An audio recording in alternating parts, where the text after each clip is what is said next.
Tipos de comunicación. La comunicación verbal.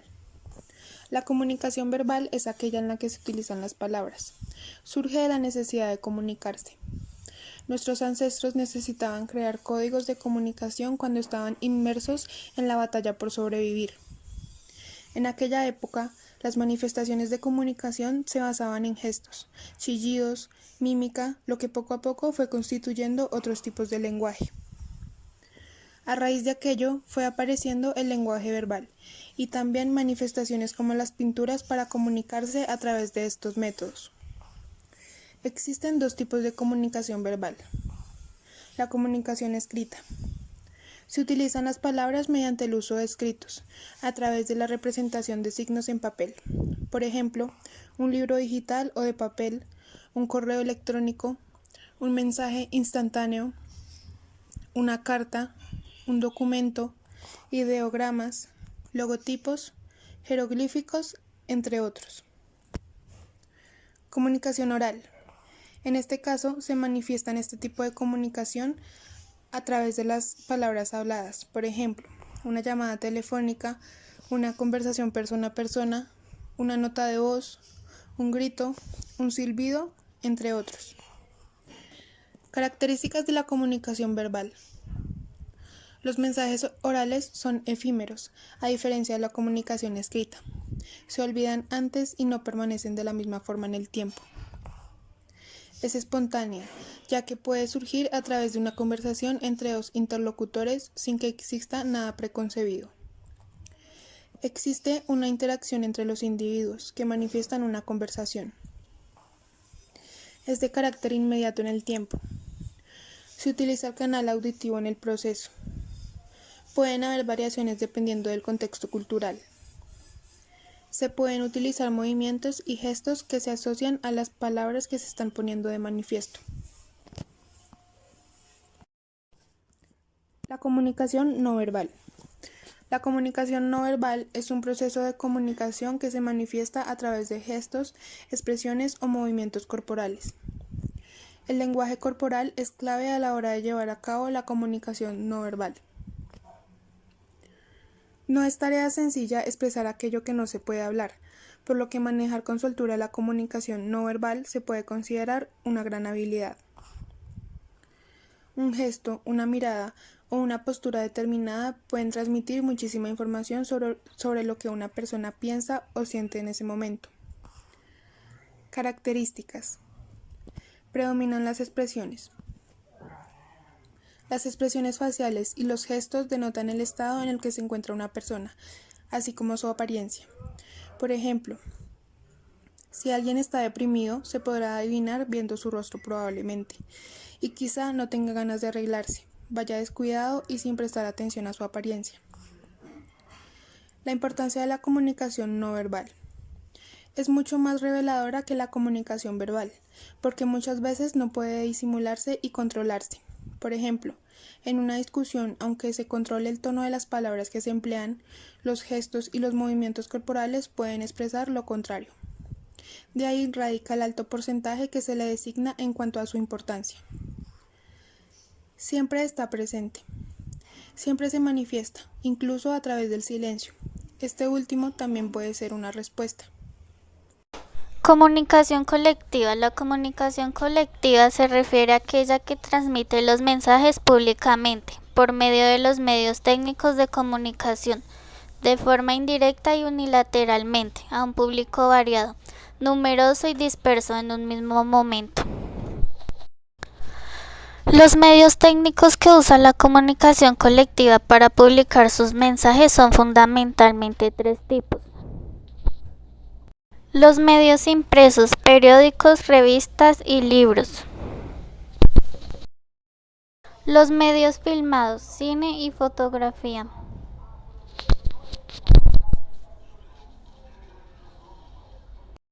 Los medios electrónicos, radio y televisión. Características de la comunicación colectiva.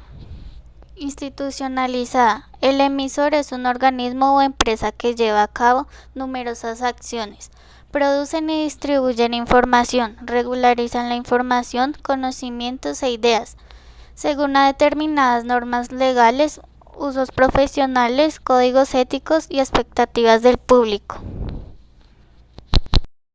Transmisión pública del mensaje, campo abierto de expansión de sus contenidos y de interés general, y que son capacitados de formación de opinión pública por su interés público. Indirecta, debido a que el proceso no se efectúa de forma directa, sino mediante un medio tecnológico. Por ello es una comunicación muy fría y distante, desde física hasta psicológica.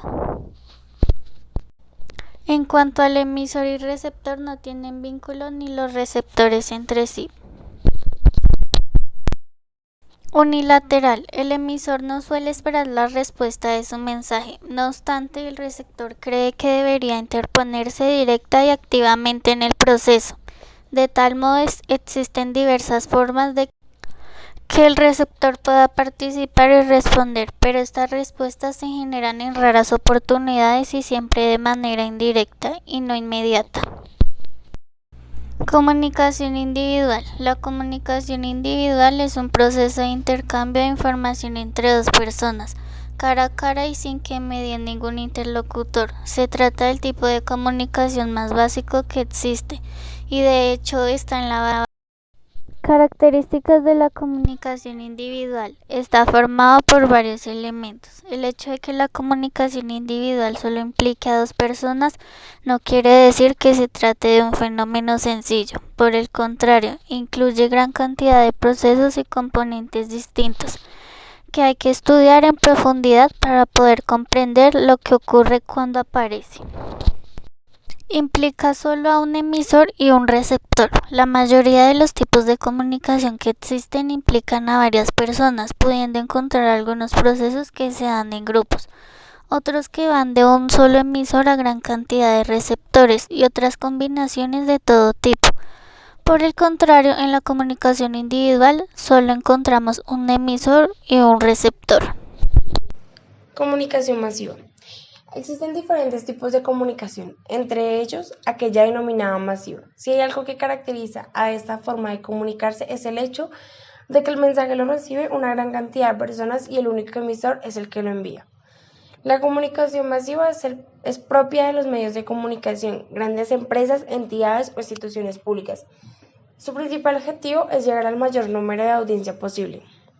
En el proceso de comunicación intervienen elementos destacados para llevar a un buen puerto el mensaje, por ejemplo, emisor, receptor, canal y mensaje.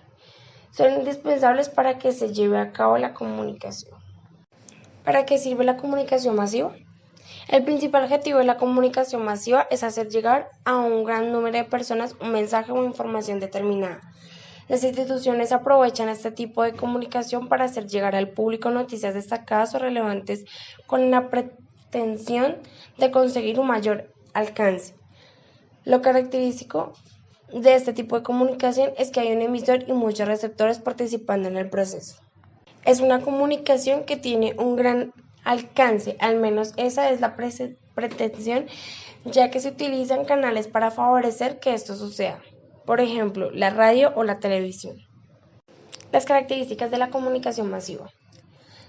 La audiencia que recibe el mensaje es amplia. No se pretende enviar una información a un único receptor, sino que el objetivo es que sea un público masivo. 2. No se pretende una respuesta directa por parte del receptor, algo lógico, pues se parte del hecho de que es un mensaje destinado a un gran número de personas. 3. La audiencia puede estar conformada por personas de diferentes rangos sociales, edad, sexo o tendencias políticas. Por ejemplo, cuando un medio de comunicación envía una noticia, puede llegar a un público heterogéneo, sin hacer distinción de los anteriormente mencionados. 4. El anónimo de la audiencia es otra de las características. Las personas que componen el público al que va dirigido el mensaje son anónimas entre ellas y también lo son para el medio. Comunicación organizacional. Se denomina comunicación organizacional, comunicación institucional o comunicación corporativa el envío y recepción de información entre individuos interrelacionados o que forman parte de algún tipo de organización, una empresa o una institución, entre otras, con el objetivo de alcanzar un objetivo determinado.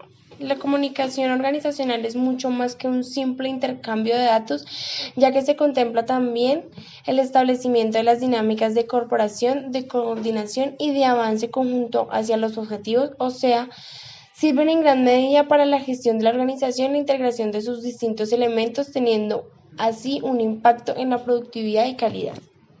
Tipos de comunicación organizacional. Comunicación interna y externa. Se entiende como en comunicación interna la comunicación entre las instancias que conforman la organización, departamentos, coordinaciones, etc. Y la externa la que mediante la organización y el mundo exterior, clientes y anunciantes, etc. ¿Qué es la comunicación vertical en una empresa?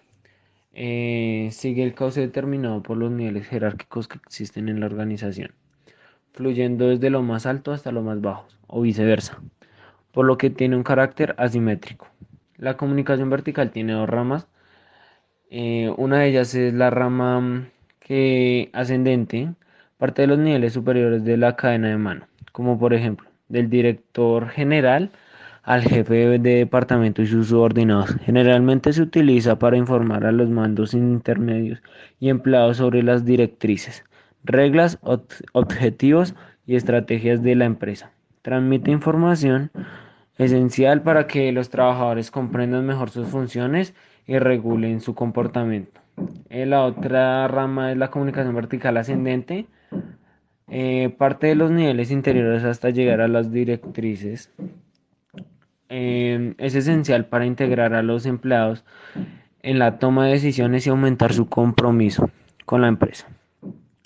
Pues la voz a todos los niveles jerárquicos de la organización. Este tipo de comunicación también fomenta la creatividad y la innovación, siendo una herramienta muy útil para que la dirección obtenga retroalimentación directa de los empleados. Ventajas de la comunicación vertical.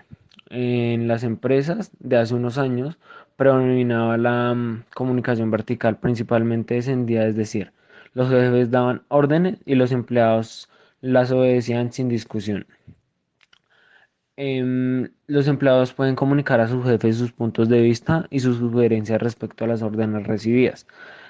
Creación de una retroalimentación positiva, aumento de la productividad, los trabajadores se sienten escuchados, creación de vínculos emocionales con la empresa. Inconvenientes de la comunicación vertical. Sin embargo, si predomina la comunicación vertical, habrá carencia de contacto entre los miembros del departamento, mayor probabilidad de malentendidos, tareas duplicadas, fugas de tiempo, efectos negativos para la productividad empresarial. ¿Qué es la comunicación horizontal? La comunicación horizontal es en una empresa, también conocida como la comunicación lateral, fluye entre trabajadores del mismo nivel jerárquico, aunque no pertenezcan al mismo departamento, por lo que tiene un carácter simétrico. Este tipo de comunicaciones se produce entre colaboradores generalmente para coordinar las tareas del día a día e intercambiar información relevantes que les permita desempeñar mejor sus funciones. Ventajas de la comunicación horizontal. En el entorno empresarial actual, a diferencia del que vivía hace unos cuantos años, se da gran importancia a la inteligencia emocional, la empatía, el compañerismo y el trabajo en el equipo. Inconvenientes de la comunicación horizontal. Sin embargo, un exceso de comunicación horizontal sin comunicación vertical puede derivar en una apreciación de falta de autoridad que desemboque en lo siguiente: una relajación en los esfuerzos de los trabajadores que rendirán menos, la ausencia de figura de un líder que guíe, falta de claridad en la estrategia de la empresa, los objetivos y demás aspectos fundamentales, aumento de los rumores y lo que puede tener consecuencias desagradables. Y en definitiva, el componente social que deriva en la felicidad de los trabajadores logra este tipo de clima laboral. Solo es posible si permite la comunicación horizontal libre, en la que los compañeros de trabajo puedan conversar, tomar café juntos y sentirse libres de expresar con respecto a sus opiniones y pensamientos cuando cuando toquen el trabajo en equipo.